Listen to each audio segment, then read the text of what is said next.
A ver, pensemos en Sudamérica en los años 70. Lo primero que se nos viene a la mente es esa larga noche de las dictaduras militares, ¿cierto?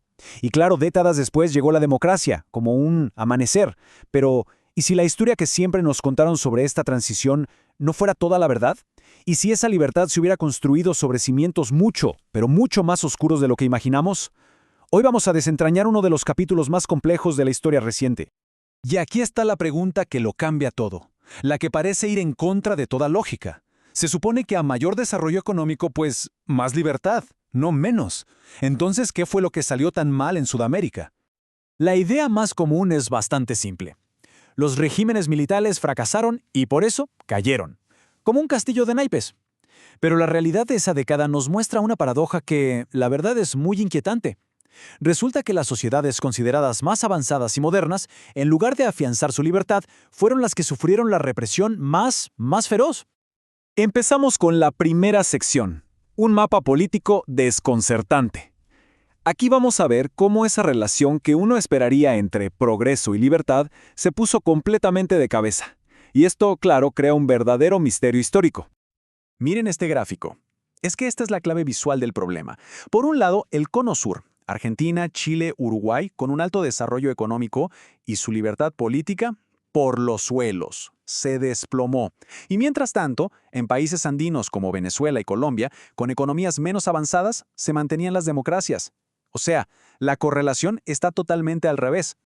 Vamos a la segunda parte, la clave de las dos clases. Para resolver esta contradicción, necesitamos una hipótesis distinta, una que se salga un poco de lo convencional, y es justo aquí donde la historia se pone de verdad interesante. La respuesta, según el historiador Perry Anderson, no está en la economía así en general. No, la clave está en la relación de poder entre dos grupos sociales muy específicos. Es su equilibrio o su desequilibrio lo que define todo el tablero político. Y esas dos fuerzas son, por un lado, la clase terrateniente, el capital del campo, el de toda la vida. Y por el otro, la clase obrera urbana, los sindicatos, el trabajo organizado. Ojo, no es capital contra trabajo en general, sino esta relación tan particular, casi en diagonal. Tercera sección, descifrando la política del continente.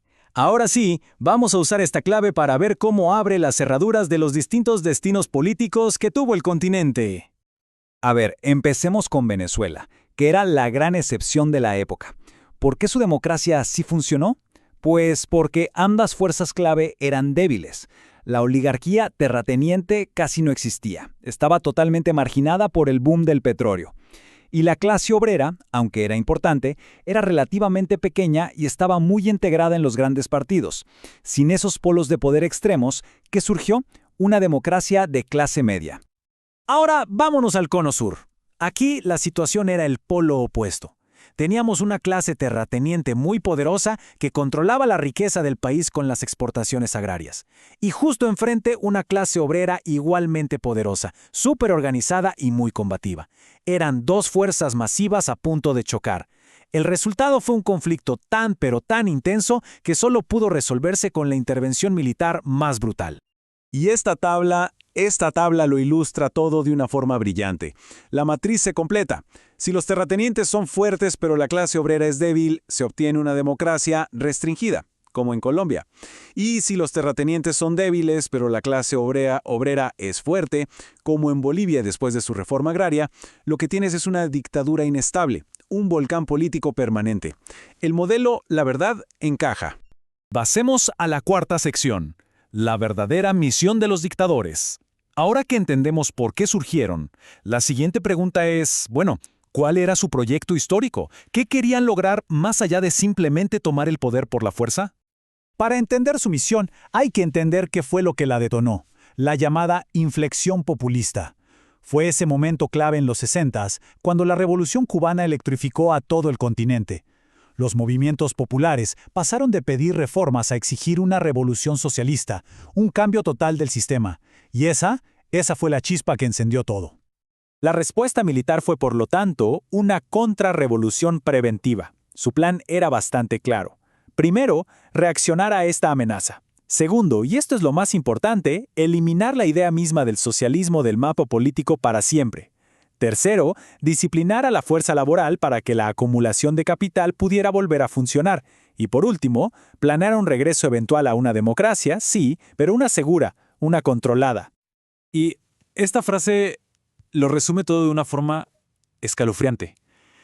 Su función esencial fue traumatizar a la sociedad civil para romper cualquier aspiración o idea de un cambio social cualitativo desde abajo. El objetivo no era solo político, era psicológico.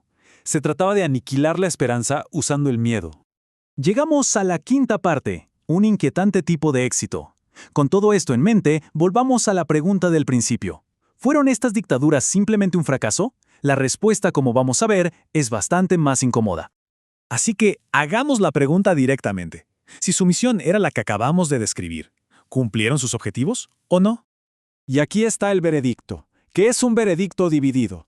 En su proyecto político principal tuvieron un éxito sombrío. El socialismo fue borrado de la discusión pública, se convirtió en un tema tabú. Pero en su proyecto económico fueron un desastre absoluto. Dejaron economías devastadas por la deuda y una desigualdad terrible. El mensaje que quedó grabado a fuego en la sociedad fue este. Miren, pueden tener democracia siempre y cuando respeten el capitalismo.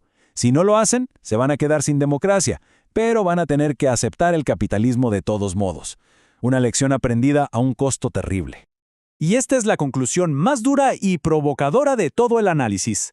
A diferencia de Europa, donde la democracia se ve como una conquista de la clase obrera, en Sudamérica la democracia que siguió a las dictaduras se construyó sobre la derrota histórica y el trauma de los movimientos populares. Y eso nos deja con una pregunta final. Una que la verdad resuena hasta el día de hoy. Si los cimientos de un sistema democrático no son una victoria compartida, sino el recuerdo de una derrota brutal, ¿cuál es su verdadera fortaleza a largo plazo? Una reflexión sin duda inquietante sobre el pasado y sobre todo el futuro de la región.